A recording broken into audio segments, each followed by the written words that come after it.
Hi, everyone.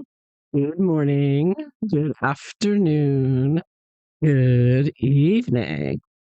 So, this interview came to my attention from TRG yet again with her latest video. Excellent work on the censorship and how it was Hillary Clinton's team who claimed that mis and disinformation online, alleged mis and disinformation online, attacked critical infrastructure and gave the basis for the governments to censor to platform us. And of course, Harry and Meghan were involved in that. And this interview came up, and I thought, well, look at this a little more closely now, that everything we know. So, this is a BBC radio interview from December 27th, 2017. 2017. So at this point, it was just as Barack Obama was ending his presidency and Trump had won. And my first question is, why is a British prince interviewing outgoing president? Now, I know many people say, oh, the British royal family is not political, they're neutral. I disagree. I think that have shown their favoritism towards Obama. And Obama, of course, has been a traitor to this country, and they're all well aligned with the World Economic Forum, New World Order.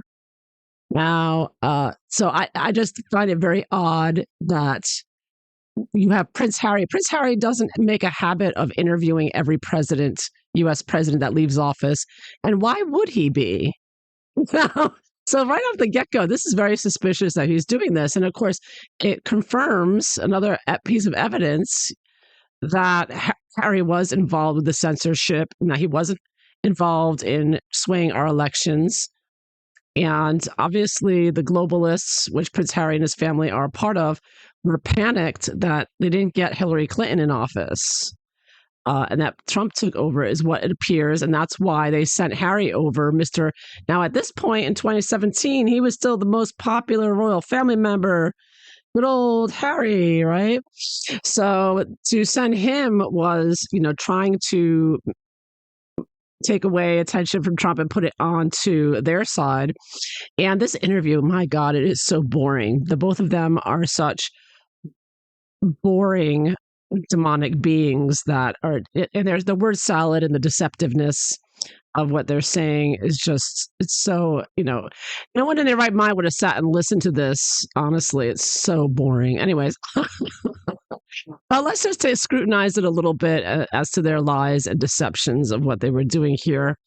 So Harry starts out asking Obama, how do you feel now, like when you first woke up and you were president, and now that you're waking up as a former president, how does it feel? What do you miss? Asking. And so Obama's saying, oh, I have to wait in traffic now. I haven't had to do that for 4 years. And I had a team and a camaraderie and intensity, my work that I miss, etc. Off successfully, and the country was better off. The world was a little bit better off than when you got there. Then you could take some pride in that. And I think we were able to do that. For 16 years, you've been on the most punishing political treadmill imaginable. But in 2000, no one knew who you were. Right. 4 years later, you gave a speech which changed your life, and you were elected to the Senate. 4 years after that, you were elected President of the United States. Mm-hmm. And 4 years after that, you were elected again. How did it feel to step off that treadmill after so much blood, sweat, tears? Yeah, it's interesting. I always said to Michelle, and I think she would agree with this, that it was some strange good fortune on our part that... Yeah, some strange good fortune there. Now, in this next part, he brings up the climate change, the globalist lie of climate change. And I'm speeding it up a little bit because you can hear how slow and boring it is. Purposefully, probably. But anyways, Harry asks Obama, what do you plan on doing after the presidency now that you're not behind, now that you're not president, what are you going to work on? And Obama says, well, just now in the presidency, we had all this disaster with hurricanes in Houston and Florida, now Puerto Rico.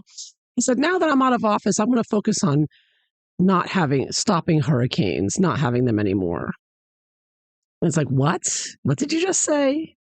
And then he brings up, and he actually says that climate change. So he's showing his WEF colors here, waving the WEF flag in this part.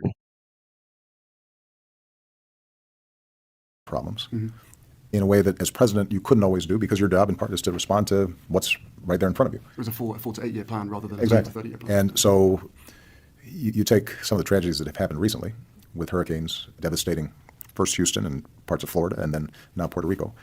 My job as president in those circumstances was first and foremost to make sure that people got help and that the government was effective and responsive. And I'm very proud of the work that we did there. And today, those aren't my direct responsibilities, but I can focus over the next 20 years in making sure that we don't have more hurricanes and natural disasters that are accelerated as a consequence of climate change. And the ability to focus long term, I think, is a great luxury. It also gives. I kind of wonder if Harry's interviewing the president because, remember, now this is December 2017. He had just gotten engaged to Meghan Markle, right, in November, and the dog broke 2 legs at this time. So this is all happening at the same time. Harry and Meghan, big engagement announcement. Dog breaks 2 legs. Prince Harry's interviewing Barack Obama on BBC radio. Okay. And we all know that it soon came out that Megalodon wanted to run for president. And she, in fact, reserved certain URLs, www.markle 2020, Markle 2024, right? I think that's what it was. It was like that or Meghan Markle 2020, whatever it was. You remember there was she reserved these websites for herself to run for office. And so I find it very peculiar, coincidental that Harry is really here. He's digging into Barack Obama's experience as president, what it was like, what's his life like now, what does he want to, work on. It's almost like he's studying, like, okay, if Harry's possibly training to be first man, right? Or normally it's first lady. Harry may be investigating for that role of what he would experience if Meghan Markle and him had been successful in the United States and becoming very popular and possibly running for president one day. It really feels that way because I don't understand any other reason why Prince Harry is interviewing former president that is just stepping down from office. This doesn't make any sense otherwise. But of course, even if Harry's involved with the censorship complex, okay, but why is he interviewing Obama? I mean, maybe it's to make it not seem unusual why Harry is so politically active with Hillary Clinton speaking at the Clinton Initiative and being involved in all of that. But still, there's no reason, it doesn't make any sense unless Harry's involved in our politics and our elections and researching possibly as well. How do I transmit whatever knowledge or experience that I've gained to others to help them become more effective and more powerful? And I'm really obsessed now with training the next generation of leaders to be able to make their mark in the world. One way I've described it is that I think when you're in politics directly, then you're a player on the field. And there's some element of that you'll never be able to duplicate, the excitement and the thrill and sometimes the agony and that goes in being on the field. And now I'm making that transition, I think, to some degree as a coach. And that has its own demands and its own responsibilities and its own impact and being a great. So now we go into Harry talking about him meeting Obama earlier and how they plan on working together to make an impact online on social media. So here we go. Coach is oftentimes just as satisfying as being a great player, but it's a different role, and that's sort of how I'm transitioning, I think. The last time that you and I met was in London, and we spoke about how we could potentially work together on providing a platform for young people to meet, which I know is something close to your heart. I'm certainly passionate about it as well. We're not the first people to say this. Right. I mean, I think Whitney Houston even went on about it when I was born back in the 1980s. But how do we actually make it reality? It's all well and good standing up saying, wait, what? What did Harry just say? Now, by the way, this is sped up to like 1.5. I mean, this is so slow and painful to listen to. But he's saying here, and of course, the closed captions are off, which is kind of funny, actually. But it said the last time they met was in London. We spoke about how we could potentially work together on providing a platform for young people to meet. I know something close to your heart. I'm certainly passionate about it. What? What are you going to start a dating app or something? Like, it's obvious. Well, young people to me, I sway young voters, the young brainwashed voters have been indoctrinated with all this leftist, woke, communist ideology. But then Harry goes on, and of course, Harry and Meghan have been targeting the youth since day one, and they made that quite clear. And their Sussex Squad have also made that quite clear. That's their target. That's why they hate us older people who aren't brainwashed and want to shut us up and censor us and deplatform us. But anyways, Harry says he's certainly passionate about it. We're not the first to say this, right? I mean, I think Whitney Houston even went on about it when I was born back in the 1980s. What the hell is he talking about? Whitney Houston didn't go on about censorship or trying to get young people made into communism. Like, it makes no sense what he just said. I mean, this word salad, this is why nobody listens to this crap. On top of the fact that they're so mealy-mouthed and boring and monotonous, Harry is saying, and both of them really, but Harry especially is saying absolute gibberish. So just recap. Harry says, we met in London. We worked together on providing a platform for young people to meet. And I know it's something close to your heart and I'm passionate about. And we're not the first people to say this, right? I mean, Whitney Houston went on about it when I was born back in the 1980s. But I mean, what? I think that was just for Harry to emphasize that he's born in the 1980s. I guess possibly trying to say, look, I'm young, just like all you young people, come follow me or something. Yeah, the point of this eludes me. If there's actually something, because I mean, I was a fan of Whitney Houston. Yeah, that I think I don't know. If that makes any sense to anyone, let me know, because this just sounds like totally insane BS on such a level that the guy should be put in a funny farm at this point. He's making absolutely no sense, and he's on BBC Radio. About it as well. We're not the first people to say this. Right.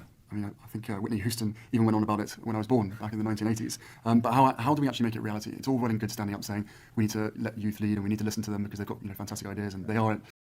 So Harry's emphasizing again and again over the years on the Diana Award and other things that we need to listen to the young people.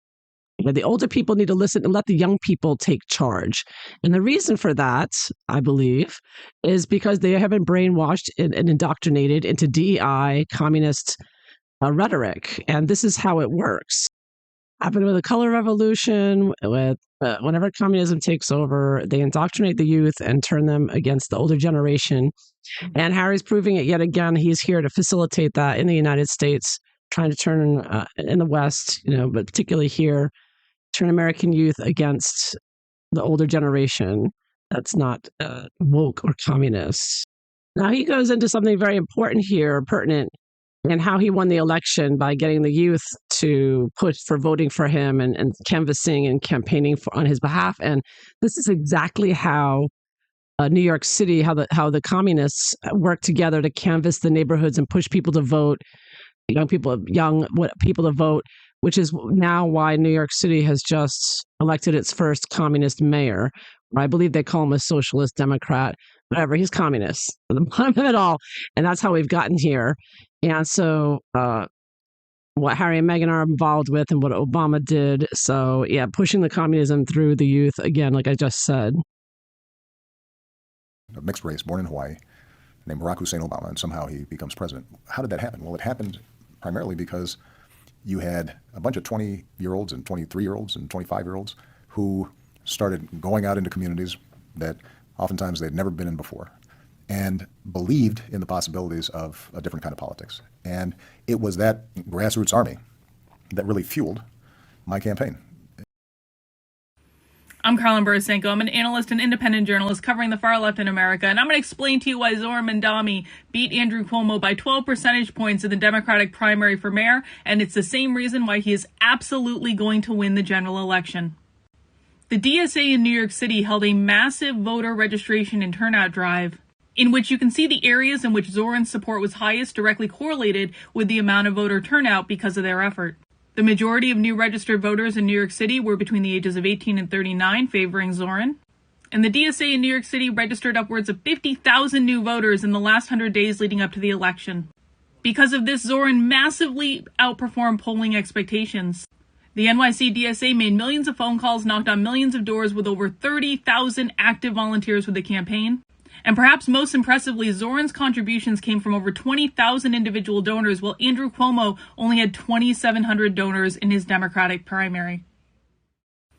I'm Carlin Burisenko. I'm an analyst and independent journalist covering the far left. Wow. So in this next part, they go into the generational divide and how the young people have such fresh energy and that to make changes, and how the old people, they just need to be mowed over, basically. So here, I'll play it. Around the world, not just in the United States, is this generation coming up is the most sophisticated, the most tolerant in many ways, most embracing of diversity, the most tech savvy, the most entrepreneurial, but they don't have much faith in existing institutions. It's too easy for people to criticize millennials for being, superficial, selfish, and self-obsessed. Yeah, I haven't found that. I haven't seen it. I think it is an indication of the disconnect between generational divide. Not just a generational divide. I think it's also the bias of those who are comfortable with power as it's currently exercised. I remember when we ran. Yeah, Harry says, "Oh, us millennials, we're being accused of being superficial." And yeah, Harry, have you looked at your wife? And you are superficial. But also how he says that, the older generation, they're just more comfortable with how power is exercised now. How is power exercised now that the older generation is so comfortable with? Oh, it's capitalist. Oh, and what you want with the young people is change. Yeah, because as you said, the young people don't trust the institutions. Why don't they trust the institutions? Oh, because they've been indoctrinated to want to change their country from capitalist to communist. And he's saying this, talking about bringing in communism with the youth. So, the word's solid, but that's the message being conveyed that him and Harry are obviously working together on in this interview. You say can be done. I think people get invested in the old ways of doing things, in part because that's where their power has come from. And it's up to, I think, folks like you and me who have an outsized voice to be able to encourage young people to think in new ways about social organizations and social arrangements. Here, I'll take a very specific example that I was just. Oh, you hear that? Obama's telling him, yeah, it's up to you and me to get these young people to think about new social organization. I mean, socialists, communists. Yeah, because, those old people, they're just stuck in their old ways of the power structures of capitalism.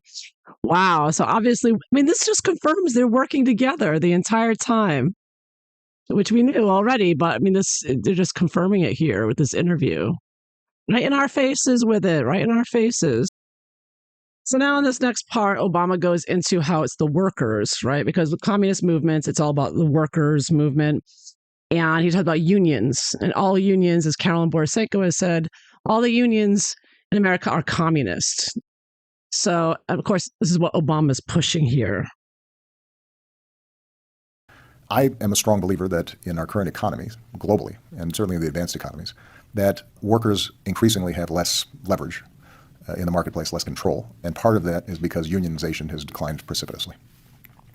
I am somebody who believes that the ability of workers to collectively organize and bargain is important to balance their interests against the interests of multinational corporations. Collectively, the collective, again, communist terminology. Well, you managed to get people to use technology to take real action when you were elected all that time ago. Yeah. Part of me wants to ask how you managed that, but at the same time, I think what we'll do is the social media landscape has changed dramatically since then. Issues of trolling, extremism, fake news, and cyberbullying are major social issues. Right. Is there more that you could have done as president to get ahead of some of these issues, do you think? Well, so according to Prince Harry, back in 2017, social media and trolling and misinformation are such a problem. They know it wasn't. No, it wasn't. It was going to be a problem because of you and Meghan and Clinton and Obama. And notice how Harry said, oh, yeah, you use technology to boost your power and get elected. He's like, I want to ask you how you did that. It's like, why, Harry? Is it because your wife is running for president? Because I don't see any other reason why you'd be so interested in how Obama used the internet and technology to get himself elected. Social media landscape has changed dramatically since then. Issues of trolling, extremism, fake news, and cyberbullying are major social issues. Right.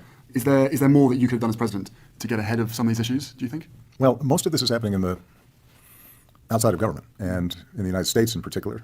We have a very strong First Amendment. I am, as a former constitutional lawyer, pretty firm about the merits of free speech, and the question, I think, really has to do with how do we harness this technology in a way that allows a multiplicity of voices, allows a diversity of views, but doesn't lead to a balkanization of our society, but rather continues to promote ways of finding common ground. Mm-hmm. And I'm not sure government can legislate that, but what I do believe is that all of us in leadership have to find ways in which we can recreate a common space on the internet, because it used to be in the United States, at least, for example, we had 3 television stations, and everybody watched Walter Cronkite or David Brinkley or whoever the chief anchor was. Everybody had a common set of facts. And so there might be conservatives and liberals, but people generally could agree on a baseline of reality. Mm-hmm. One of the dangers of the internet is that people can have entirely different realities. They can be just cocooned in information that reinforces their current biases. Yeah, so you see, he wants to recreate the common where people get their information. They want everyone getting their information from one place, their place. Censorship. But he's not sure the government can do it. But, oh, yeah, you know what? Hillary Clinton found a workaround with her critical infrastructure, DHS, and Prince Harry. So, again, just to reiterate, this is December 7th, 2017. So we remember going back right to the very beginning, Harry accused the press of being racist about Meghan when they were just still dating. Leave my girlfriend alone. Huge announcement, unprecedented from Kensington Palace. Leave my girlfriend alone. So, I mean, right from the beginning, it's obvious the agenda going on here and how Harry is, you could see the writing on the wall of what the censorship that Harry was going to be involved in the United States, and how using the UK and their CCDH to get around our Constitution and First Amendment rights to censor to platform us that Harry and Meghan are involved with. And it's also, by the way, harder to be as obnoxious and cruel in person as people can be anonymously on the internet. And so one of the things we want to do, I think, is, as we're working with young people to build up platforms for social change, make sure that they don't think just sending out a hashtag in and of itself is bringing about change. It can be a powerful way to raise awareness, but then you have to get on the ground and you actually have to do something. This is exactly what I ended up saying in the We Day speech in front of 18,000 kids in the Air Canada Centre yesterday. Was we get it. We get that a lot of you are hooked on social media, right. But the important thing is that by liking something and sharing something isn't actually making change. Right. If you really want to make change, you need to look up from your phone. You need to get out into your communities, and you need to stand up for what you believe in. We can't be the older generation going, no to social media. It's bad for you. It's bad for me. That's hopeless. It's hopeless. Okay, so this is almost over. We're wrapping it up where Obama is talking like Invictus type talk, where he's saying, we have to, I always as president made sure to honor, soldiers that were injured in battle. And it seemed like giving relationship. And of course, I think that Harry started Invictus, not only with his family, but with Obama, right? If I'm not mistaken. And so this is being emphasized here. And of course, we've seen that Harry has been very much pushing Invictus and continues to do so with Obama's influence here. Imagine, as a parent, what they were going through. I thought it was important for me, if I was talking to a wounded warrior, for them to understand that as commander-in-chief, even though I'm responsible for ordering them into a war theater, and that I tried as best I could to recognize that sacrifice had to be made to keep the American people safe, that I didn't take it lightly, and that the wounds that they had received were ones that I honored, not just with sort of outward displays of patriotism, but that I honored by recognizing there was a tragedy involved in. Oh, and here, yet again, another example of Harry, how much he hates Trump. So again, this is December 2017. Trump had just been elected, 2018. And Harry says to him, "Oh, can you give us some advice on how to, this next year, 2017 is so difficult. Can you help us out, please? Give us some advice to be optimistic." So, I mean, he's showing how much he hates Trump right from here. Even though he's refrained from saying it outright like Meghan has, yeah, it's quite clear from that. Say that 20 million people have health insurance that didn't have it before. And even a fraction of those 20 million are leading better, healthier lives, are happier. Some. That's a lie. Obamacare led to all the atrocities with COVID and everything. It's a total disaster. People couldn't afford anything, and people lost their jobs because companies couldn't afford to pay the exorbitant fee to give employees health insurance. It was a disaster, Obamacare. But anyways, here we go. Child is fulfilling their potential. You've made a massive difference. Then that's a pretty good scorecard. It's a huge difference. Yeah. At the end of 2016, a lot of people were pretty relieved that 2016 had finished. It was quite a turbulent year, emotional year for a lot of people. 2017 hasn't exactly been easy for the world. Many people are worried about the direction that the world is headed. Can you give people a reason to feel optimistic about the year ahead? Well, I don't think in terms of 1 year, but I can tell people what I genuinely believe, which is that if we take responsibility for being involved in our own fate, if we participate, if we engage, if we speak out, if we work in our communities, if we volunteer, if we see the joy that comes from service to others. So service, being of service. Now, they got that from Obama and using it to attack the Queen, saying service is universal, right? So, yeah, Harry and Meghan, Obama, they were obviously heavily influenced by Obama. So that's the end of the interview. Harry went through a quick asking Obama, choose this or that. I may play that if you want real quick, and that'll be the end of the interview. Quickly, you ready? Yes. It's a quick fire question round. White House down or Olympus has fallen? Didn't see either of them. You have to make a choice. I didn't see either of them. How can I make a choice? White House down. Okay, I'll take your word for it. What do you miss the most, the cinema or the bowling alley? Cinema. We call it a movie theater, but that's fine. Boxers or briefs? Sorry, we don't answer those questions. LeBron James or Michael Jordan? Jordan. Although I love LeBron, but I'm a Chicago guy. Aretha Franklin or Tina Turner? Aretha's the best. Rachel or Monica? I like Rachel. Okay, I won't be telling Monica that. Kim or Chloe? This one I have to defer on. Okay, Harry or William? William right now. Titanic or The Bodyguard? Titanic. Suits or The Good Wife? Suits, obviously. Great answer. Cigarettes or gum? Gum now, baby. Gum. White House or Buckingham Palace?